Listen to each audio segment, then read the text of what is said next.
इसे पकड़ के अरे ये व्लॉग डालना मत, मेरी बेइज्जत हो जाएगी। नहीं रे भाई।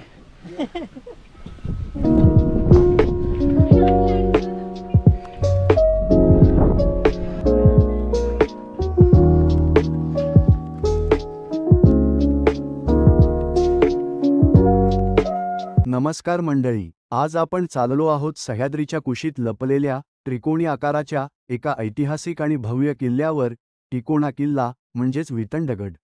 चला मग जाणून घेऊया या किल्ल्याचा इतिहास, त्याची रचना आणि ट्रेकचा रोमांचक अनुभव। टिकोणा किल्ला पुणे जिल्ह्यातील मावळ तालुक्यात आहे, पवना धरणाजवळ आणि कडसे गावाच्या जवळ।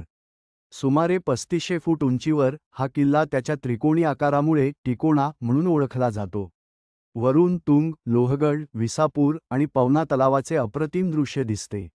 म्हणूनच हा किल्ला रणनीतीच्या दृष्टिकोनातून अतिशय महत्त्वाचा होता। टिकोणा किल्ल्याचा इतिहास खूप जुना आहे।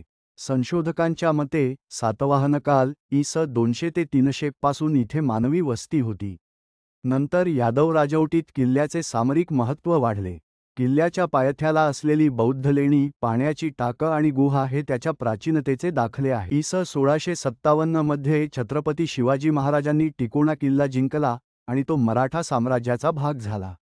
मावळ भाग हा शिवरायांचा भरवशाचा क्षेत्र होता। टिकोणा हा किल्ला या भागाच्या संरक्षणासाठी वापरण्यात आला।